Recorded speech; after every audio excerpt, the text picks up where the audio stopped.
agradecer a direção científica, a direção contemporânea pelo convite para participar desse ciclo de conversas, né, sobre narcisismo. Talvez seja interessante esclarecer para vocês porque que este é o tema que está, a partir do qual se alinham, né, as nossas palestras, conferências, enfim, falas, nesse primeiro semestre de 2022, né?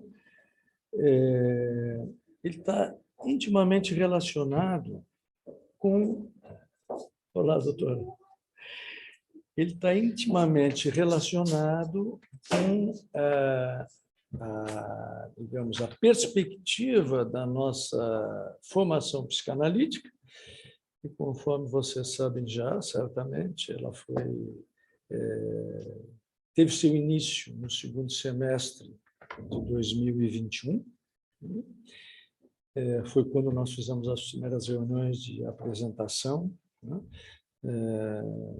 do nosso platô, talvez, da nossa perspectiva, né, sobre psicanálise e, digamos, das linhas diretrizes a partir das quais o nosso ensino, a nossa transmissão se processaria. Apresentamos o nosso pensamento, apresentamos o nosso programa de estudo, né? Apresentamos os autores que compõem, digamos, os nossos roteiros, compõem os nossos autores referenciais, digamos assim, né? E o fato de que, no centro da nossa preocupação, tanto do ponto de vista do desenvolvimento emocional, enfim, né, do indivíduo humano, como do ponto de vista das abordagens clínicas das diferentes psicopatologias que a clínica contemporânea nos apresenta, né, um ponto que recebe uma particular atenção, um ponto que recebe relevância, é justamente o narcisismo, do ponto de vista dos seus desdobramentos dentro do processo de subjetivação, e os transtornos narcísicos do self, tais como eles tão frequentemente povoam, digamos, o nosso universo clínico, né? E se colocam cada vez mais, né, como um ponto de atenção maior dos psicanalistas, né, numa perspectiva, enfim, eu diria de século XXI, aonde nós, sobretudo, o contemporâneo e a formação psicanalítica que o contemporâneo nos oferece, lhes apresenta, né, toda ela pautada por uma redescrição da psicanálise tradicional, digamos assim, né? Se quiserem, por uma desconstrução, né, da psicanálise tradicional, aquela psicanálise que dominou, né, a maior parte das décadas do século XX, né? E que é uma psicanálise que busca acertar o passo com a contemporaneidade. Isso quer dizer, né, alinhar, digamos, ou aproximar a forma de pensamento que se adota, né, digamos, na contemplação, na visualização, na concepção de clínica psicanalítica e mesmo de processos de subjetivação, com o pensamento contemporâneo, propriamente. Você sabe que o nosso estudo, como sempre foi, né, é marcado pela transversalidade. Isso significa que nós conversamos com muitas disciplinas, né, Isso significa que nós promovemos uma intertextualidade, uma espécie de fertilização cruzada, né, entre psicanálise e disciplinas afins, sobretudo filosofia, teoria literária, literatura, linguística, antropologia, enfim, né, sociologia, justamente com a intenção prioritária de fazer com que a psicanálise, o pensamento psicanalítico, caminhe junto com a contemporaneidade, com os pensadores contemporâneos. Isso tem o efeito, ou tem a consequência, de fazer com que a nossa plataforma, a nossa perspectiva se apresente, sobretudo, a partir do intersubjetivo, a partir do vincular, a partir do interpessoal, a partir do interacional, como quiserem chamar, né? O que, por sua vez, implica numa forma de pensar o sujeito, ou de pensar o indivíduo humano, se quiserem, né?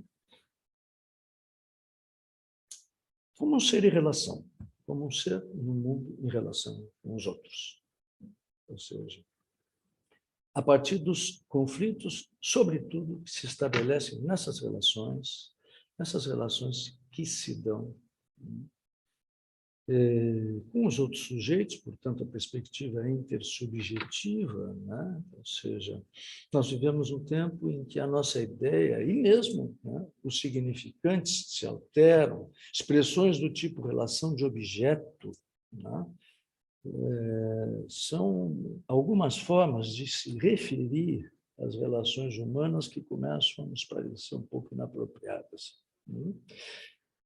Desde que pensamos os sujeitos intersubjetivamente, né, não se trata de uma relação de objeto no sentido cartesiano, ou seja, esse olhar que o cientista volta sobre uma coisa, sobre um fenômeno, sobre um acontecimento, com o propósito de descrevê-lo, de entendê-lo, de escrutiná-lo.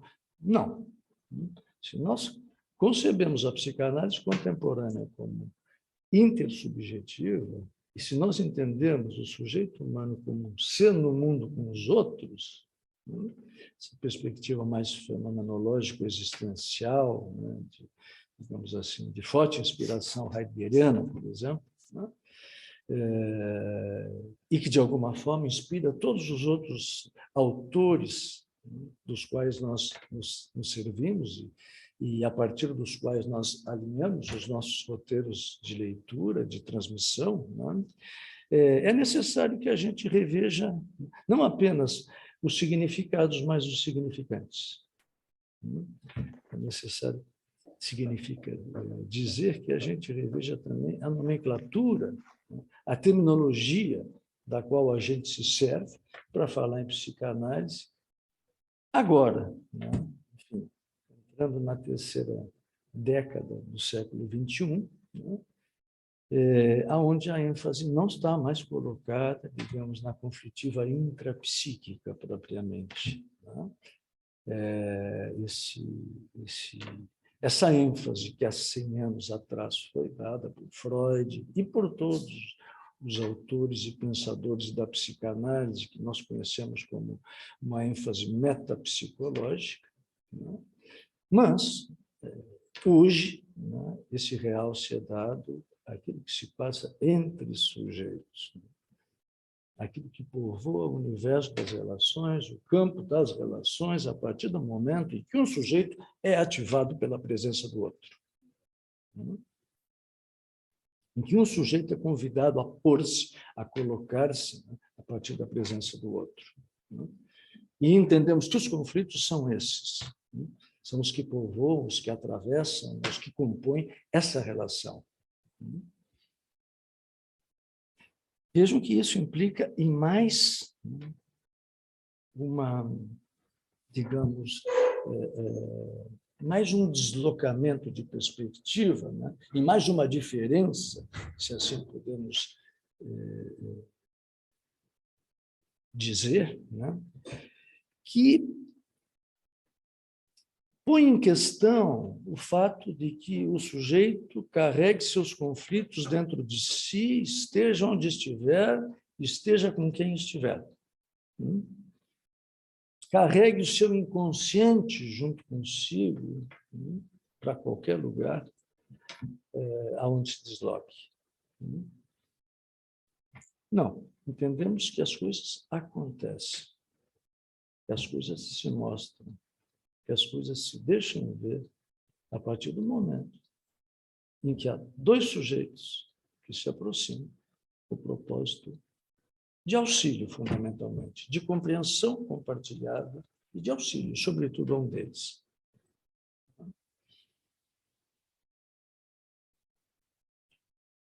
Enfim,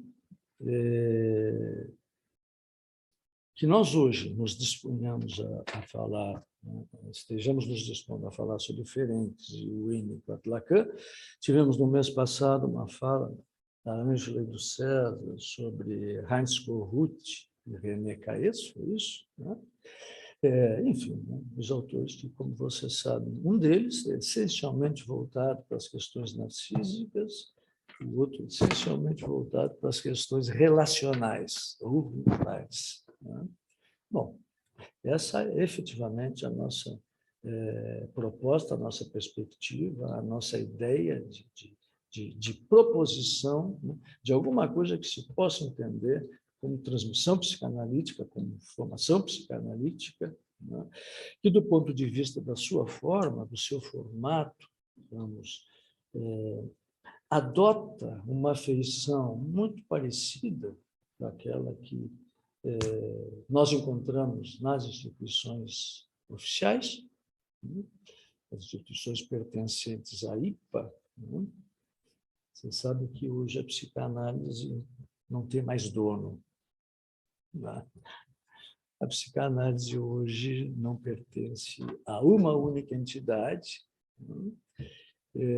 Esta democratização, digamos assim, né, dos centros de transmissão e dos centros de poder da psicanálise, né, é uma bem-vinda novidade no final do século XX, início do século XXI. Um passo importantíssimo nesse sentido foi dado pelos franceses, né, que possuem pelo menos uma dezena de instituições oficiais e não oficiais. Né? Veja, essa antinomia perde, inclusive, a sua razão de ser, né? Oficiais e oficiosas, se quiserem, porque procura-se hoje uma psicanálise competente, né? Não uma psicanálise com grife, rótulo, enfim, né? Um lacre. É dentro desta nova perspectiva do pensar, né, e desta nova realidade, né, que o novo século nos apresenta, que a gente propõe uma formação psicanalítica centrada nas questões narcísicas, no estudo e no tratamento das questões narcísicas, no estudo e no tratamento das questões vinculares. Porque Ferenczi, porque Winnicott, porque Lacan. Se a psicanálise começa algum dia a se tornar uma psicanálise intersubjetiva, de imediato a gente contrai uma dívida perene com Sandor Ferenczi. Esse sujeito que foi o primeiro a pensar, antes de todos os outros que se seguiram nessa vertente, a análise como uma experiência, vejam assim, uma experiência, não um exercício de entendimento, mas uma experiência transformadora. O que significa isso? Significa um compartilhamento, digamos, de situações emocionais, né?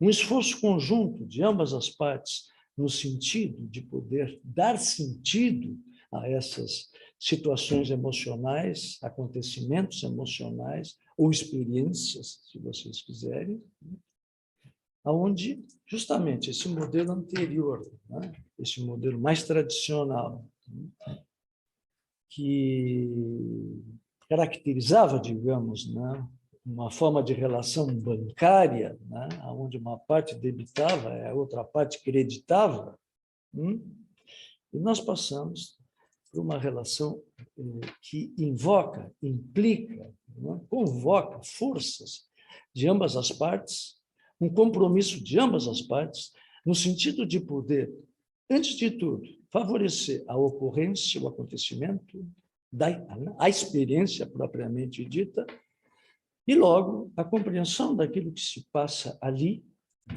para o que nós não consultamos tanto os nossos livros, os nossos alfarrábios, as nossas anotações, né? Como estamos preocupados com o que há de novo, com o que há de vivo, com isso que se chamou eventualmente de neogênese do processo psicanalítico. Aquilo que o processo psicanalítico é capaz de produzir que não estava antes em lugar algum. Vejam que isso põe em xeque também a ideia de representação. O representacional vai sendo substituído pelo acontecimental.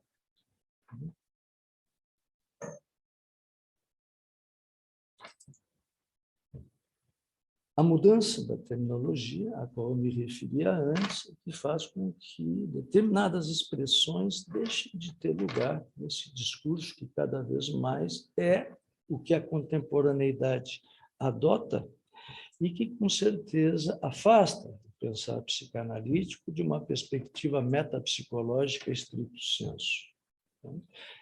Como o centro de gravidade, digamos, do nosso pensamento, do nosso discurso, passa também a ser outro, desloca-se de Édipo para Narciso, isso necessariamente requer, implica, determina uma busca de novos significantes, de novos conceitos, de novas palavras, de outras palavras, diria o Caetano Veloso, para dizer de alguma coisa que agora se pensa outramente, diferentemente. O interesse de Ferenczi pelo narcisismo é indissociável da sua clínica. Não se trata de que Ferenczi recorresse com grande frequência à expressão, ao termo, à palavra narcisismo. Entretanto, tudo aquilo com o que ele trabalhava, tudo aquilo que ele depreendia, que ele precipitava, que ele extraía da sua experiência como clínico, se encaminhava muito mais no sentido do desenvolvimento emocional primitivo do que no sentido de etapas posteriores do desenvolvimento emocional. Isso começa muito cedo, os primeiros ensaios ferencianos, que depois se tornaram, enfim, verdadeiros clássicos da literatura psicanalítica, e sem os quais não se forma um psicanalista hoje, como os ensaios acerca da introjeção,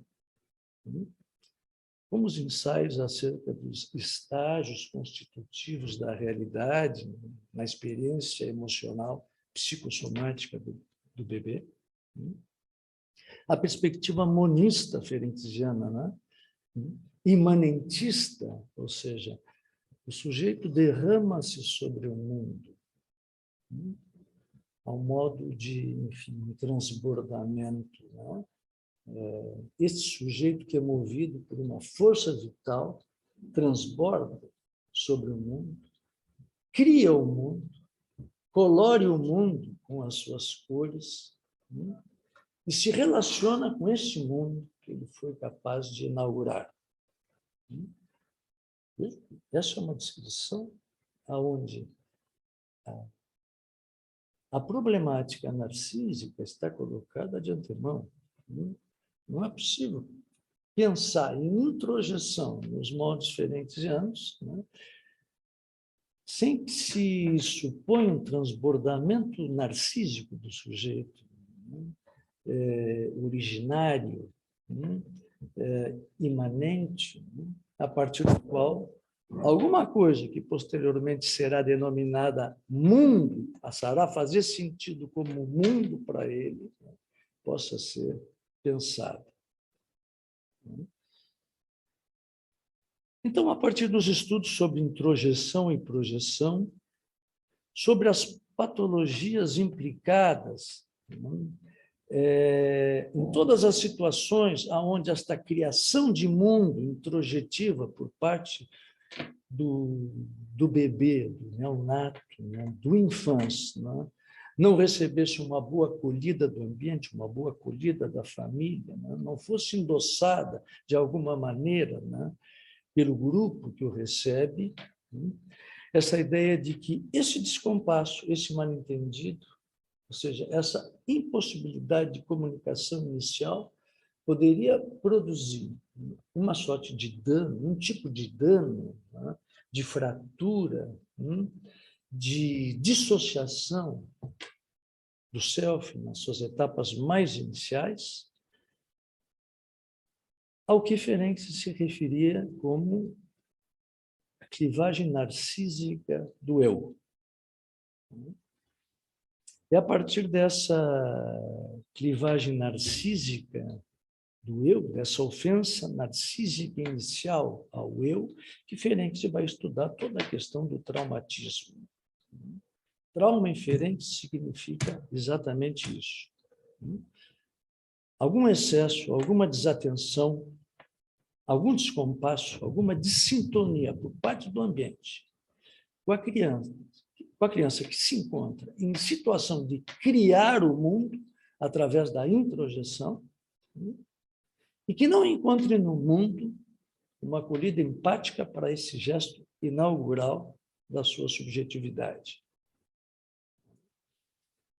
Isso implica para Ferenc também uma modificação que ele chamou de elasticidade da técnica psicanalítica, que significa abordar diferentemente os nossos pacientes que foram produto, que foram atingidos, que foram afetados por esse tipo de traumatismo que compõe os estágios mais iniciais do desenvolvimento subjetivo, se quiserem, da ontogênese, né?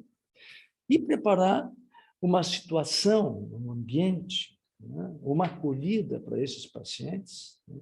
Onde se conceda atenção a outras questões que não são aquelas que nós estávamos habituados, né, a privilegiar na nossa escuta, sempre que partimos do princípio de que o complexo de Édipo seria a questão central e que o complexo de Édipo seria o complexo nodal ou nuclear de todas as neuroses.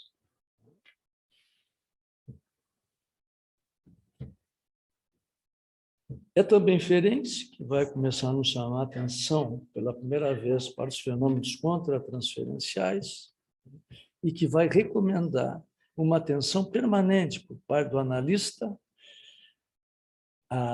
às suas experiências frente às comunicações do paciente, que é uma espécie de controle atento e sistemático ao próprio narcisismo, no sentido de impedi-lo de ser demasiadamente inteligente, se vocês quiserem, no sentido de entender, muito antes do paciente, aquilo que o paciente não está apto a compreender ainda pela via experiencial.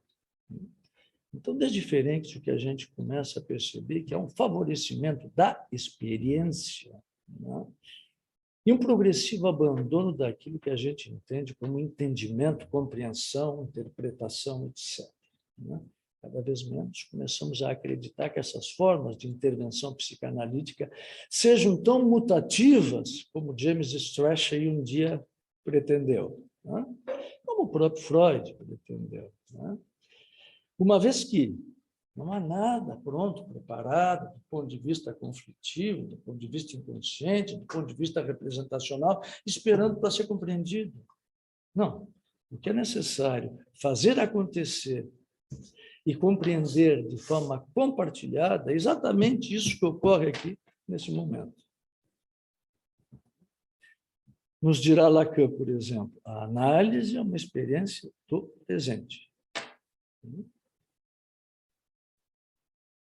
Os pacientes frequentemente nos chegam convictos de que nós queremos conhecer a sua história, o seu passado, a história dos seus traumas, e nos relatam muito minuciosamente, cuidadosamente, né, essas situações com as quais nós não temos muito a fazer, senão esperar. Esperar que aconteça alguma coisa que nos convide efetivamente a intervir. Né? E vejam, não se trata de que essa história não interesse. Sim, ela interessa. Todos os fatos que nos são relatados, todas as reminiscências, todas as memórias, né? Todos os pretensos traumas, acontecimentos traumáticos, tudo nos interessa. Né? Mas com isso, enquanto digamos, é encaminhado ao outro, no caso, o psicanalista, sob a forma de um relato minucioso, de uma anamnese, né? Quase de um prontuário clínico, não temos o que fazer com isso. Né? A partir do momento que os pacientes nos dizem, doutor, era isso que eu tinha para dizer. A partir desse momento, podemos esperar que as coisas comecem a acontecer. A partir desse momento, ocorre aquilo que Lacan denominava de presença do analista.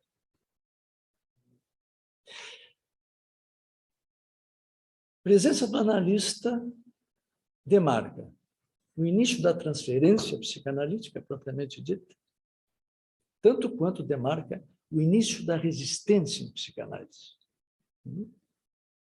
Quando começamos a transferir, começamos a resistir.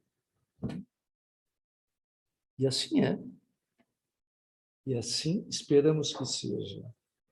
Resistência, de forma alguma, está fora do processo psicanalítico, ou não deveria fazer parte do processo psicanalítico, ou não é material de análise. Ou deve ser analisada para que o material possa aparecer. Não, absolutamente. Numa perspectiva de Lacan, por exemplo, isso não existe, essa alternância, né, que a gente encontra nos trabalhos dos psicólogos do ego, né, entre a análise das resistências e a análise do material. A resistência é aquilo que está atrapalhando, que está incomodando, que não deveria estar ali, nos interessa o material, como se a resistência não fosse material também. Não nos incomoda a resistência. Não achamos que ela precisa ser removida rapidamente para que o sujeito a aceda a estratos mais profundos do seu inconsciente, aonde talvez habite, então, as suas verdades essenciais. Por quê? Porque não acreditamos mais nisso.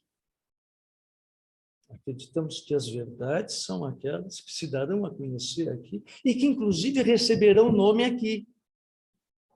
Antes disso, não tem nome algum.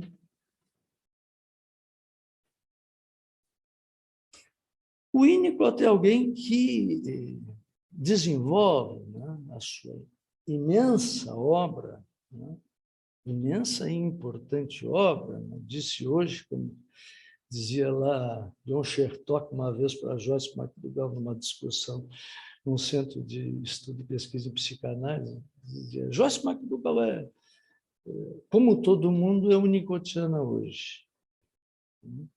Ou seja, você sabe que as instituições psicanalíticas francesas, as mais importantes, né, as que reúnem o maior número de membros, e não são as associações afiliadas à internacional, pelo contrário, né, são o Espaço Psychanalytique e a Associação Freudienne de France.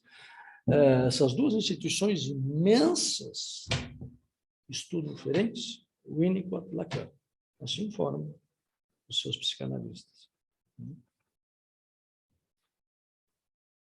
Das que eu conheço, são as mais contemporâneas. Justamente por isso. Porque não adotam, não são fiéis a nenhuma cartilha, a nenhum autor, a nenhuma obra, mas colocam em diálogo, né, todos esses autores que fazem, que constroem a contemporaneidade da psicanálise, né, e tem um pleno reconhecimento e aceitação que o campo discursivo psicanalítico da contemporaneidade é absolutamente babélico. Fala-se inúmeras línguas, e é necessário que elas continuem aí.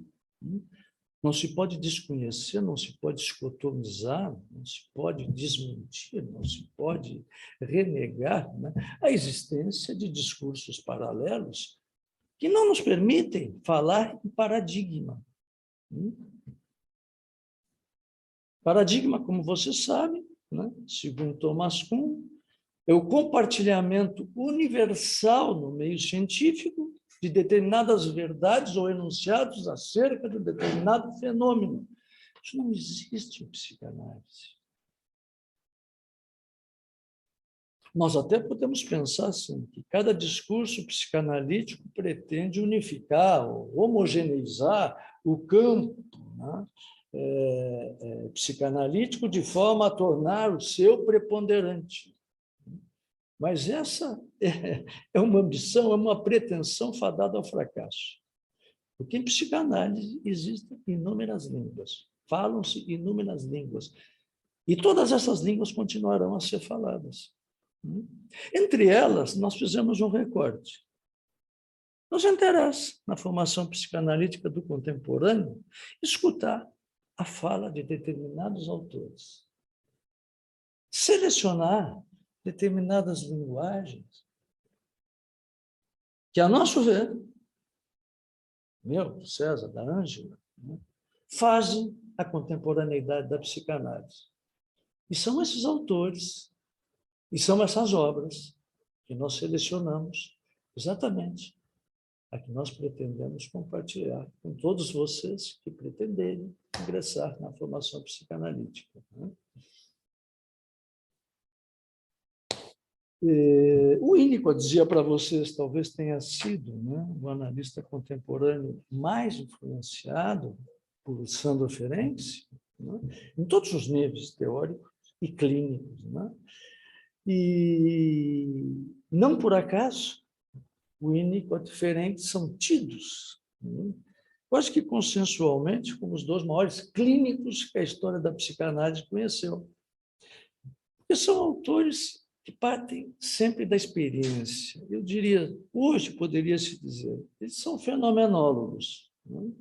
Ou seja, eles estão abertos para enxergar tudo que se apresenta. Eles se abrem ao acontecimento, ao evento, ao adventício, né? E de maneira nenhuma andam caminham, digamos, nas suas trilhas psicanalíticas de costas para o que ocorre, para o que acontece. Isso significa, né, consultando os livros, consultando a conserva cultural psicanalítica, consultando os axiomas, consultando, enfim, os pressupostos. Não. São todos abertos ao novo. E o fato de serem abertos ao novo foi o que determinou que suas obras teóricas fossem uma espécie de precipitado espontâneo de tudo aquilo que eles viram, de tudo aquilo que eles vivenciaram, de tudo aquilo que eles experienciaram. É uma espécie de anti-idealismo. Vejam vocês, se de alguma forma já se qualificou, né, o sistema kleiniano de um sistema idealista, porque trabalha mais com ideias, fantasias, enfim, né, do que com as novidades aportadas pela clínica, né? Ou se em algum momento se começou a qualificar, inclusive Freud, de idealista, depois de haver sido um empirista, porque começou a trabalhar unicamente com ideias, e a partir daí constituiu um sistema, e um sistema que acabou se consolidando, e mais do que isso, né, se cristalizando de forma a correr um risco de fossilização. Isso não aconteceu jamais, nem com Ferenczi, nem com Winnicott. Né? São pensadores não sistemáticos. Nosso terceiro autor é Jacques Lacan, igualmente influenciado por Ferenczi, um grande admirador de Winnicott, que se utilizou de inúmeros conceitos winnicottianos, inclusive, para construir alguns dos seus conceitos mais importantes, mais basilares, né? Que dava uma importância à descoberta winnicottiana da transicionalidade dos objetos e fenômenos transicionais, a ponto de dizer que esse era o mais importante conceito psicanalítico forjado no meio psicanalítico depois de Freud. Bom, Lacan, esse introdutor do significante intersubjetividade em psicanálise, ninguém havia falado em intersubjetividade antes de Lacan. Esse é um conceito que Lacan importa da filosofia, ele traz de Hegel, ele traz de Husserl, introduz na psicanálise. Nos anos 30, o Husserl deu uma série de conferências na Sorbonne, que depois foram editadas com o título de Meditações Cartesianas, onde ele, pela primeira vez, falou em intersubjetividade. Dizia assim: a subjetividade transcendental é a intersubjetividade. Ou seja, o imanente, quando se torna transcendente, ou seja, aquilo que espontaneamente brota de mim, sai de dentro de mim. Pense, a força vital que está em Ferenc, que está em Winnicott, né? Quando isso se põe no mundo, encontra a resposta no mundo, eu passo a ser imanência na transcendência. Eu encontrei no mundo alguém que bancou o desafio de se pôr em contato comigo e, a partir de então, estabelece-se uma relação humana, uma relação intersubjetiva. Lacan parte do narcisismo, você sabe, né? Todos os estudos da fase fenomenológica de Lacan, os escritos, né? Primeiro deles, ainda nos anos 30, sobre o estágio do espelho, né? Que é bastante nomeado, nem sempre lido, mas bastante nomeado, que vai ser publicado em 49, parte exatamente de uma abordagem descritiva, né, dos processos constitutivos originais do sujeito humano a partir da imagem, a partir da experiência scópica, né? Lacan se utiliza já de algo que está muito presente entre os franceses, né? Tanto na neurofisiologia, como na psicologia acadêmica, como na filosofia, né? Que é a Gestalt. Então, Lacan começa a estudar o indivíduo humano, os processos constitutivos do sujeito humano a partir da imagem. Inicialmente a partir do rosto da mãe e logo a partir da experiência escópica com o espelho real. Nós temos aí um espelhamento primordial e um segundo espelhamento, aonde o bebê humano, entre os 6, 8 e 12, 16 meses de vida, descobre-se como um ser unificado. Ele que até então, né, tinha uma vivência, né, uma experiência de corpo, né, que era da ordem do sinestésico, se quiserem, né? Movimentos, sensações, né? Permuta de sensações. Né? A partir de então descobre que, bom, ele é um sujeitinho que tem um contorno, que é fechado, que tem uma imagem, né?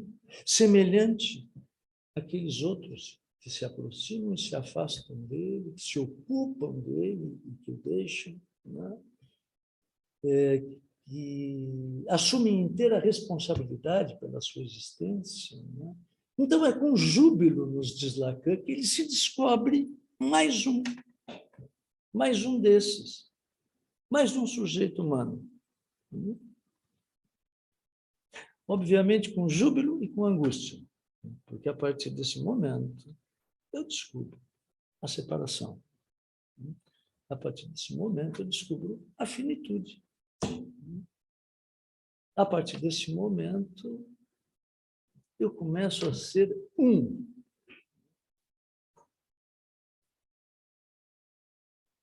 E aí é necessário que eu, digamos, me apresente ao mundo como esse uno que eu constituo, enquanto um sujeito, e uma responsabilidade que se coloca de imediato, que é o de fazer valer nesse mundo que me acolhe, a partir de então, um desejo, um projeto que será o meu. Bom, esse trabalho de construção e de afirmação de um desejo, de um projeto que nos seja próprio no mundo, é aquilo que nos moverá para o resto da nossa vida. Enfim, acho que é suficiente para começar a conversar. Pessoal, vamos agora para perguntas para a gente dialogar com os convidados. Quem quiser fazer alguma pergunta, à disposição. Eu queria agradecer a aula, assim, no teu estilo, né? Consistente, brilhante. Eu acho importante, quando a gente, para você se tema dos caminhos, poder desconstruir o próprio conceito. Esse reconhecimento. Um conceito carregado, assim, uma perspectiva, investimento em si, investimento muito energético, né? Ou muito pejorativo também. Uma ideia que tu traz, que eu queria que tu pudesse abordar um pouco mais, assim, da clínica, né?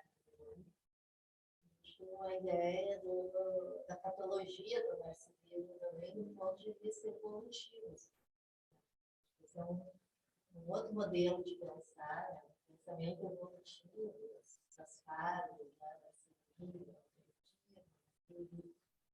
E também é reducionista. Tá? Eu acho que a gente tem uma missão do ponto de vista da transmissão, pensar esses conceitos no sentido de para que serve o conceito de narcisismo hoje? Onde ele surgiu, como se trabalha entre onde e naquilo.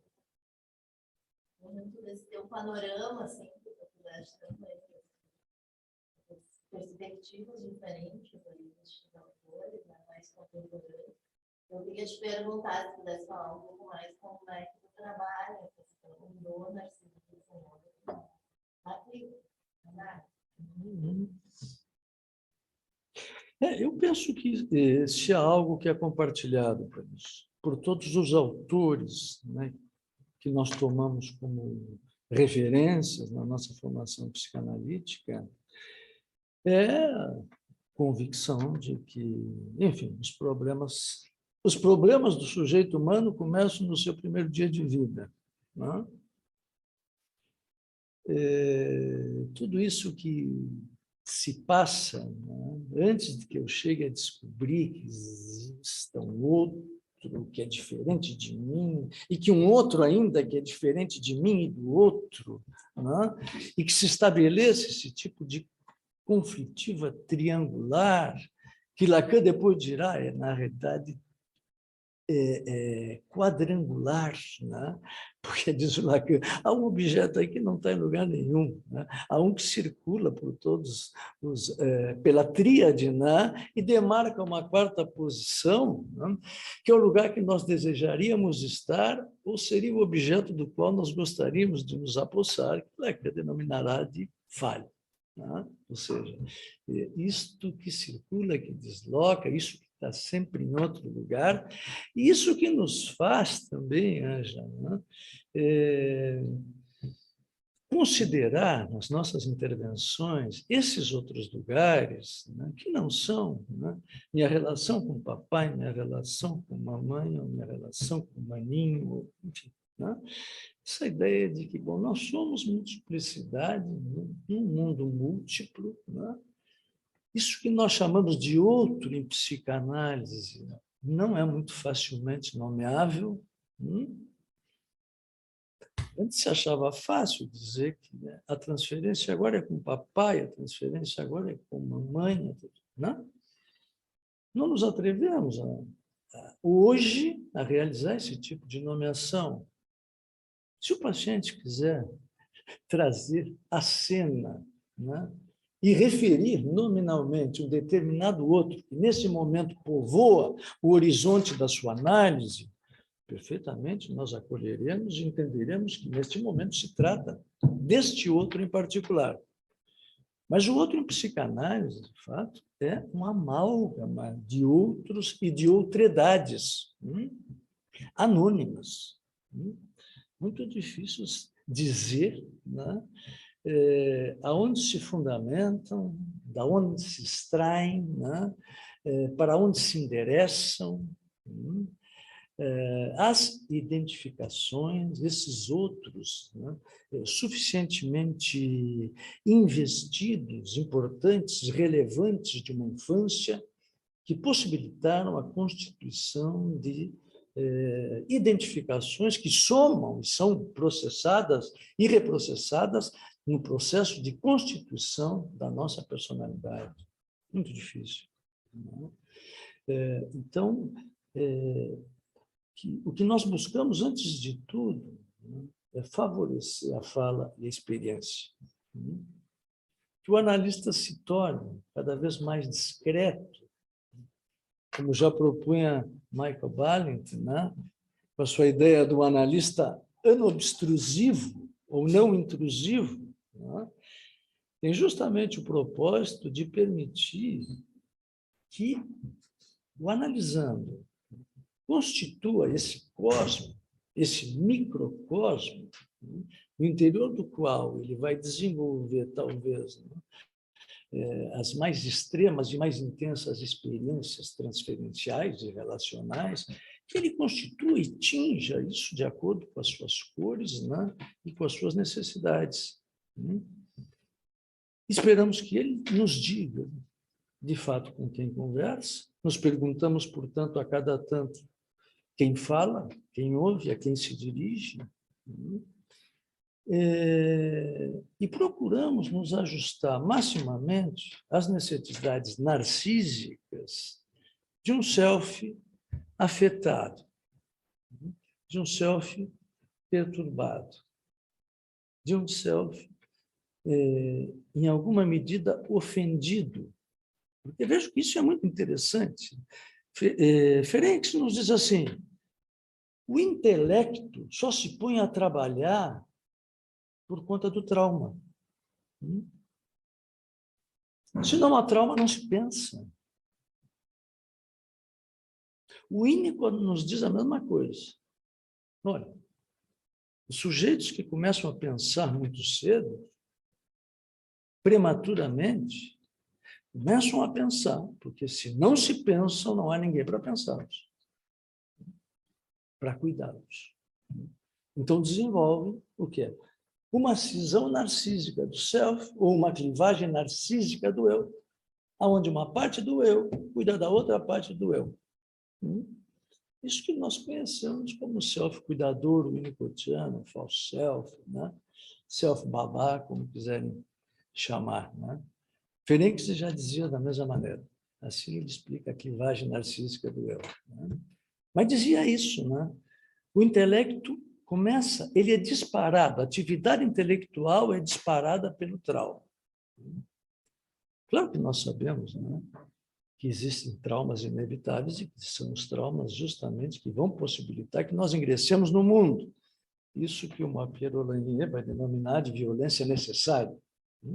Uma violência inevitável, uma violência humanizante. Né? Mas isso nos põe a pensar. Então, É interessante que concedamos ao sujeito o direito que lhe foi uma vez expropriado de pensar-se, né? Mas também o direito de experimentar aquilo que não necessita ser pensado.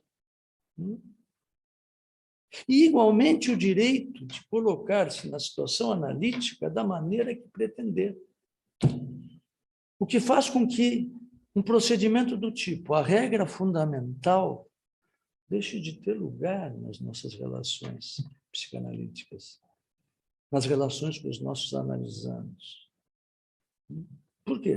Porque a regra fundamental é uma ordem, e sendo uma ordem, é um convite à ocultação. Nos colocamos na frente dos nossos pacientes e lhes dizemos: bom, então, te escuto. Como quiser. De que forma ele vai dar a sua fala, de que lugar vai falar, de que modo, é algo que será escolhido por ele. Não lhe diremos que nos diga tudo que lhe vier à mente sem censura, absolutamente. Isso é uma ordem, isso é uma injunção. Os pacientes narcísicos são hábeis em se ocultarem.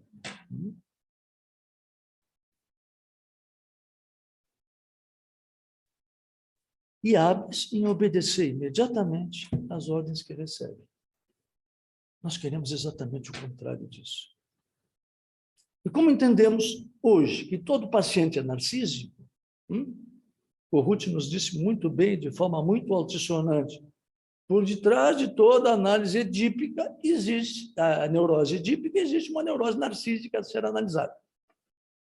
Portanto, todo paciente é narcísico. Alguns mais franca e sintomática, né, e fenomenicamente narcísicos, outros menos. Mas, ao fim e ao cabo, o narcisismo coloca-se em questão.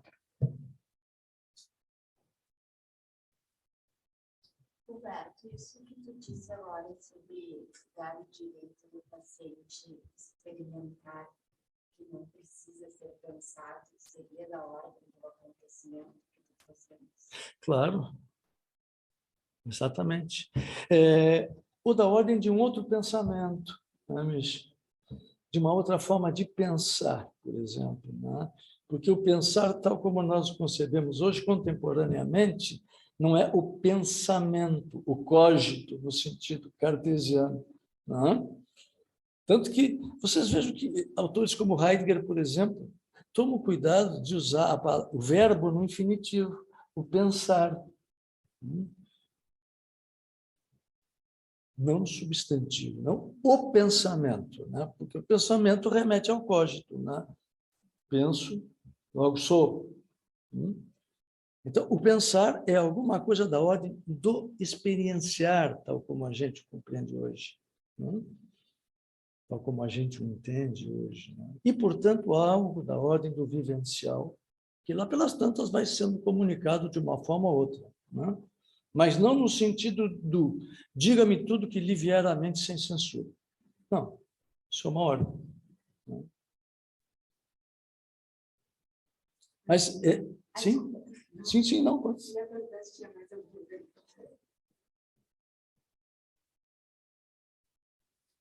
Não tiver, tem um outro comentário que eu acho importante, assim,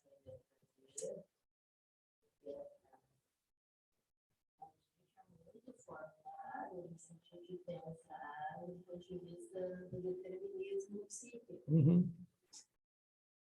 Isso é uma forma simplificadora. O princípio da determinação existe na física, algumas leis se cumprem, lei da gravidade, isso é uma imaginação, né? Na própria física, abriu um outro canal, então, sim, denunciou o princípio da física. Acho que isso é um grande desafio de qualquer formação psicanalítica. Você está dizendo é justamente isso. Tive uma experiência que previamente não se pensa pré-determinada. Tá? Essa é uma outra questão também importante. E abertura de pensamento. Claro, dentro do determinismo, a ideia de causalidade, que a psicanálise, com a qual a psicanálise operou durante tanto tempo, né? Essa causalidade das ciências naturais, né? Assim como se explica por que chove, se explica por que pega fogo, se explica por que, né? A neblina, porque, né? Bom, há uma causa para isso, né? Enfim, é uma noção de causalidade que Freud adotou originalmente, né, que acabou se tornando muito arraigada no pensamento psicanalítico, né, e criou em nós a ilusão de que podemos chegar às causas, né, quando, exatamente na linha que a Ângela está trazendo, né, o que ocorre é uma multideterminação, né, é uma enorme imprecisão com relação às origens, né? Nós pouco nos arriscamos a falar nas origens hoje, né? Porque as origens são muitas. Como dizia o Winnicott, a primeira mamada hipotética são inúmeras mamadas, né? O começo, dizia Heidegger, são inúmeros começos, né? Então, é uma relação de causalidade que não nos serve mais, né? Fulano é obsessivo porque tem uma fixação anal.